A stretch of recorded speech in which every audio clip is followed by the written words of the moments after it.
Hello, everyone. It's Brian here, and welcome to yet another installment of random records selected by you from my collection. There should be a link below that points you to the original video where this idea came from. Essentially, in that video, I talked about my collection, and I invited people to choose a cube number and a record number, and then I would pull those records and make a video. And I've done 5, so this should be number 6 if I've counted correctly. So we're up into the 30s now of numbers of records that have been chosen. So before I go on, I just have to refer back to the previous video. I noted that Martin, the vinyl scavenger, chose a cube and record combination that had already been chosen. That's the second time that that's happened, and so I invited him to choose new numbers. So I wonder what the probability of that is. I'm not sure, but it's probably very low. In any case, it happened twice, which is interesting. So Martin, oh, by the way, I went back to Martin's channel because I hadn't remembered or didn't know, I guess, when he started making videos, and it looks like he's been making videos for 12 years, which is really impressive, I have to say. Well done. I can't even imagine what that would be like. So 12 years of making videos. Martin has a really unique record collection. Sometimes he shows things that just blow my mind, things I've never heard of before.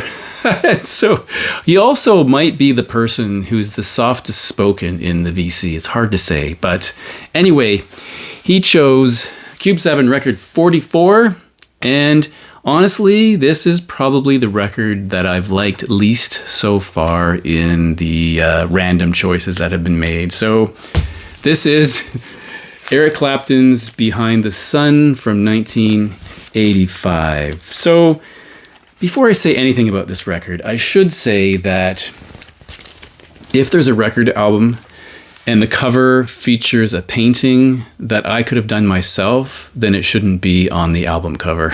I mean, honestly, it's not that good. The back isn't really any better. It's the sun there. I guess it references the title. Honestly, the gatefold has an image there that might have been better. I don't know.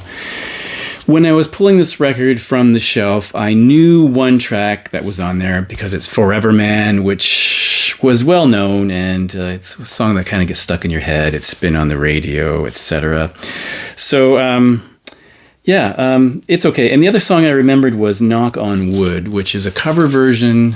I don't know the original version, but the version I knew was one sung by one of the disco queens, Amy somebody from the late 70s. My brother was a really... he was a fan of the disco music, and so I knew that song. Oddly, I think the disco version is better than the Eric Clapton version. Anyway, Phil Collins is all over this record. So he is the producer, except for 3 tracks that have asterisks after them. And he's also a guest musician. So, for example, let's see. He plays Simmons and snare drum on one track. Then he's credited with Simmons on another. Background vocals. What else? Oh, Jeff Porcaro was actually on here, which is interesting. Let's see. Shaker. I mean, they could have hired MGK Boston for that. Shaker and vocals. Drums right. Synthesizers. So Phil's kind of everywhere. I mean, Phil was everywhere in the 1980s anyway, kind of a really busy person. So I guess it suffers from that 80s sound, maybe. A lot of classic rock artists didn't really know what to do in the 80s. I did like, the Clapton of the Derek and the Dominoes and the Cream era. I did like that. This is the only, apart from a compilation, the only one I have from him, a solo recording. So I found it in a thrift store probably 13, 14 years ago and took a chance on it. But honestly, I played it once or twice and I'll probably never play it again. So it's probably something I should purge, to be honest. He's kind of a guy that I kind of like some things he's done, but not everything. And one song I do not like is what I consider to be that really watered down, slow, meandering, kind of stupid version of Layla that's on the Unplugged album. I just don't really like that. I guess I should show you the album. It's on Duck Records. So 80s Eric Clapton doesn't really work for me. Maybe one day I will disappear it. This is a Canadian pressing, probably Canadian pressing. Anyway. So yeah, thanks for the suggestion. Thanks for the pick. Middling album, I guess. Somebody will defend it, I'm sure. So the next is from a guy called Daryl. Now, I've mentioned Daryl's channel before. Well, he has two channels, really, that I know of. He has My Vinyl Attic, in which he would play an entire album from a Canadian artist. Some things really, really obscure and some things less obscure, which I always quite enjoyed. And then he has a channel called Off the Beaten Tracks, and I will put links to all these channels below. Hopefully I'll remember to do that. And he does the same sort of thing, plays a whole album. He focused on Canadian on the other channel. And every once in a while, though, you get this interesting drop of a song that he has written, which I find really fascinating, really interesting stuff there. So I've been lucky enough to meet up with him at least 2 times, maybe 3 times. And we had plans recently to meet up. Of course, he's in the Toronto area, and it never happened because something came up. But I'm hoping we can meet up again. And so Daryl said, I'll go the Zager and Evans route and say 25-25 for both the cube and the record. And when I saw that, I had to look it up. So I Googled Zager and Evans, and I found this song in the year 25-25. And I listened to it, and I left a comment in reply that said something like, I've never heard that song before. And yet, as the day wore on, I kept wondering if I was right about that, because the melody kind of got stuck in my head, and I wasn't sure if I was remembering that I heard it earlier that day, or if some other part of my memory was activated and I had heard it years ago. So I may have heard the song before. It kind of is an infectious song. That's a side note there. Anyway, so Cube 25, Record 25 is a classic record. Probably my favorite industrial record of all time, and that's from Ministry, The Mind is a Terrible Thing to Taste from 1985. And since I started with the album cover on that, let's start with the album cover on this. And this is a phenomenal album cover. I think that is brilliant. It ties in nicely with the record, as does the back. And this is just a class. This is when they fully turn the corner to guitar-based industrial metal. I mean, it is full on. There's no relenting on this record. It's just phenomenal. And I took an instant loving of this. I took an instant like to this record. It just really appealed to me. If you've never heard it, just listen to Burning Inside and Thieves, perhaps, just to give you a taste of what this is like. Unfortunately, my copy is not in the best of shape because, back in the day, I used to lend records to people in my undergrad, in residence. I lent records to people, and the worst case scenario is that I never saw them again, which happened several times. And the other case is when they come back and the records have fingerprints or scuffs on them, and this has some scuffing on the jacket, and the inner sleeve got lost somehow, so it's just in this plain other inner sleeve. And although the record looks really fine here, when you play it, there is a bit of noise, but thankfully the really aggressive industrial metal overpowers any noise that might be on the record, so it probably doesn't matter too much.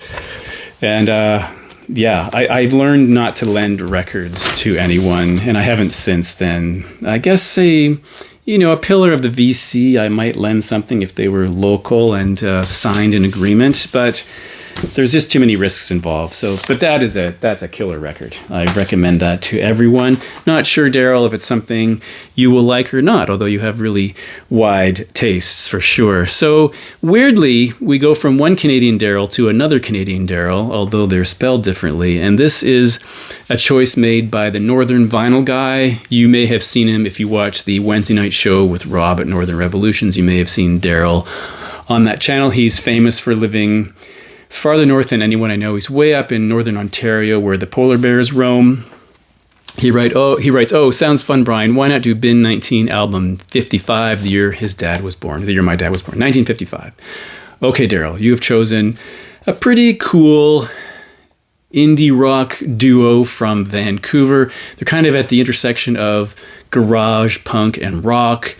And they're quite good. Although the name might suggest they're from some other place, they're actually from Vancouver, and they're called Japandroids. This is the first full-length record called Post Nothing from 2009. So the band features Brian King, guitar and vocals, and Dave Prowse, drum and vocals. So just a duo. And it's that, as I mentioned, punk, garage, rock, fuzzy guitars, really cool drumming, and kind of screamy vocals.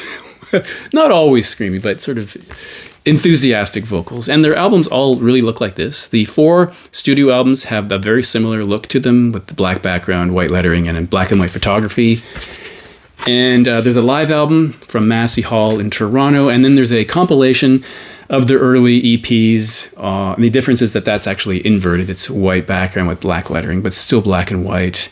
And then they called it quits. In 2024, I think they announced they would no longer make music. I don't really remember the reason why that happened, but they have stopped making music. Anyway, I think they're really cool. Someone described them once as something like Springsteen mixed with Husker Du. And Springsteen certainly is an influence. Here's the tracks. You'll see they reference Vancouver here, Rockers East Vancouver. On one of the early LPs, there's this track called Darkness on the Edge of Gastown. Gastown being an area in Vancouver, which I've been to. So it sounds completely different from Springsteen, but I think it's clear that they do get some inspiration from Springsteen and some more heavier bands like Husker Du, Replacements maybe. But pretty cool, pretty cool. I will show you the record. Here's side A and side B.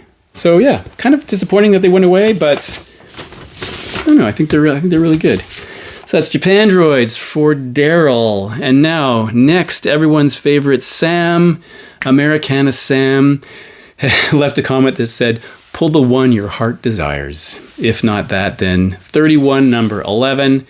Okay, not a bad choice, I guess. Sam, you have ended up with Robert Palmer and Pride. You know, he's someone I've always really liked, when dating back to the first time I heard him, which was probably Sneakin' Sally Through the Alley, Sailing Shoes, that thing from his first, I think that was his first record. But the first record I owned from him was Secrets, because that song, Doctor Doctor, was always on the radio. And then I kind of lost interest and came back to him. So I lost interest for a while when this came out. This is 83. And honestly, it kind of passed me by. It's a record I picked up many, many years later. So it's probably the record from him that I know the least. If we ignore the ones that came out after Heavy Nova, I haven't heard any of those. But in the sort of vinyl era, it's the record of his I know the least. Of course, though, You Are In My System is a song that is on some compilations, which is a pretty good track. This has kind of a calypso, soca kind of feel going on, and I haven't heard it in a very long time, and I'm not sure it would ever make my top list of Robert Palmer records. I mean, some people will argue that he was more style than substance, but I think that's looking backwards from the vantage point of those videos for Addicted to Love, which kind of overpowered his music. I think they were maybe the wrong way to go, but they were very popular, so I understand why he did it. I think he's probably better than you might think for that. I actually really love the album Clues, and I think Riptide is an amazing record, to be honest, but I guess he gets known for the kind of video that he made rather than the music that he was singing. I think he had a really good voice. And of course he died in his 40s, right? From a heart attack, which was really sad. So, of course, he had that little stint with Power Station as well. So yeah, interesting fellow. But this one, I might have to listen to this again, because I honestly have a hard time even recalling what some of these songs are apart from You Are In My System. So not an album I know very well. Interesting choice, though. Next, we have Mark from the channel Mad for Vinyl. If you've never visited Mark's channel, I encourage you to go there, especially if you like 7-inch records. I think Mark has the largest collection of 7-inch records I have ever seen anywhere.